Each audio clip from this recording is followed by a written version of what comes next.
Students, आज class 7th में civics का लेसन लोकतंत्र में यह चौथी वीडियो होगी।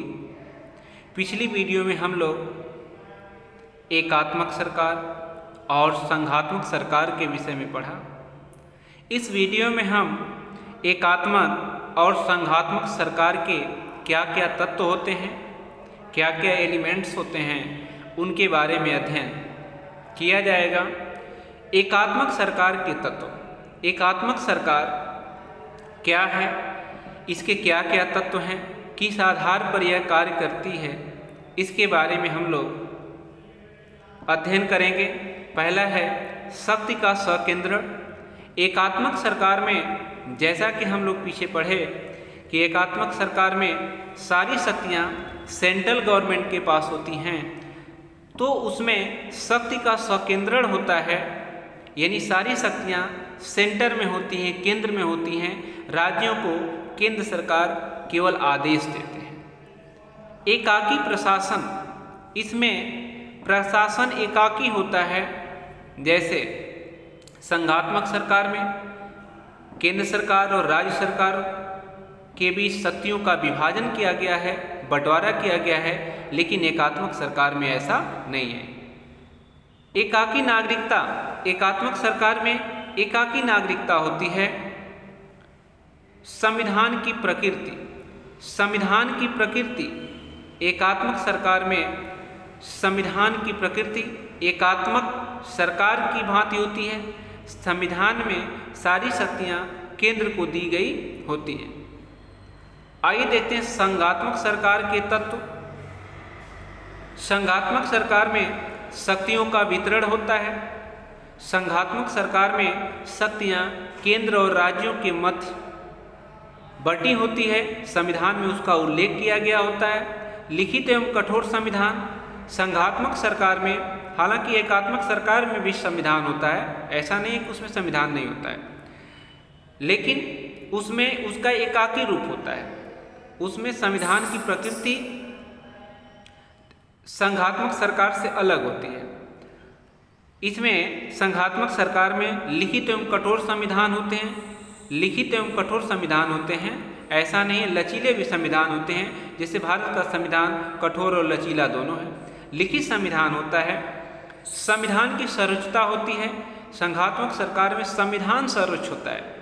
संविधान में जो चीज़ें जिसको दी गई हैं, जो अधिकार, जो शक्तियाँ जिनको दी गई हैं, उसे के अनुसार उन्हें कार्य करना होता है। स्वतंत्र न्यायपालिका होती है। संघात्मक सरकार में न्यायपालिका स्वतंत्र होती है, न तो उस पर व्यवस्थापिका और न ही कार्यपालिका का नियंत्रण होता है।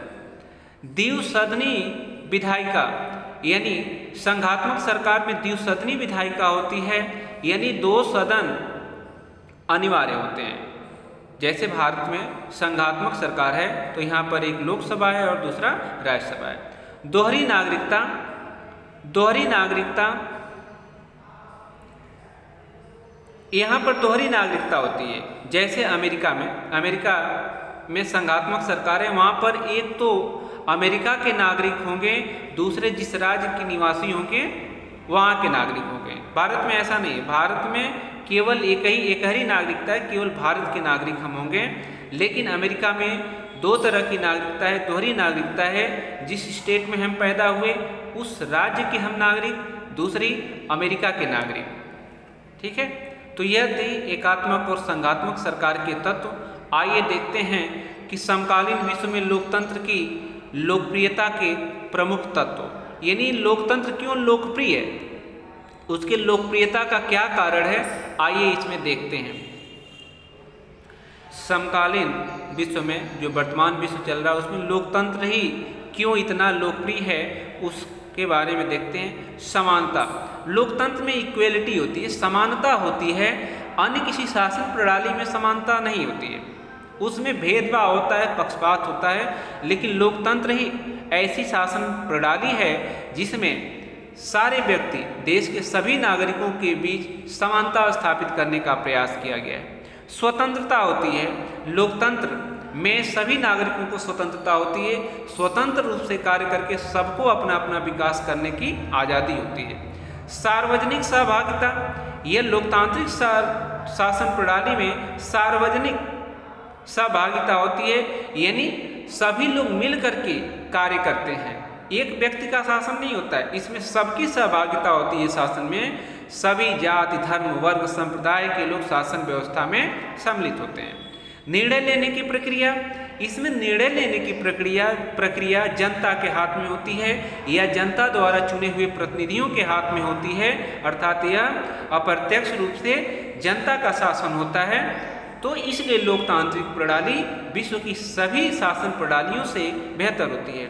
मतभेदों को दूर करना, लोकतांत्रिक शासन प्रणाली एक ऐसी शासन प्रणाली है जिसमें अगर मतभेद उत्पन्न हो जाते हैं तो आपस में तालमेल बैठा करके, आपस में बैठकें करके, आपस में विचार विमर्श करके सबकी सहमत से निर्णय लिए जाते हैं। मानवीय गौरव की वृद्धि, यह लोकतांत्रिक शासन प्रणाली में मानव को सबसे ऊंचा रखा गया है, नागरिकों को सबसे ऊपर रखा गया है। इसमें मानवीय गौरव में वृद्धि होती है, यानी जो मानव होते हैं उनको गौरवान्वित करने का प्रयास किया गया है। उनके साथ ऐसा कोई भी कार्य नहीं किया जाएगा जिससे उसकी मानवीय भावना को ठेस पहुँचे। इन सब आधारों पर लोकतांत्रिक शासन प्रणाली विश्व की अन्य शासन प्रणालियों से बेहतर होती है। अन्य शासन प्रणालियों में न तो समानता होती है, न तो स्वतंत्रता की भावना होती है, न तो सार्वजनिक सहभागिता होती है, निर्णय लेने की प्रक्रिया में सबकी सहमत नहीं ली जाती है, मतभेदों को दूर करने के लिए सबकी राय नहीं ली जाती है और मानवीय मूल्यों का उसमें कोई मोल नहीं होता है। इसलिए समकालीन विश्व में लोकतांत्रिक शासन प्रणाली सबसे लोकप्रिय है।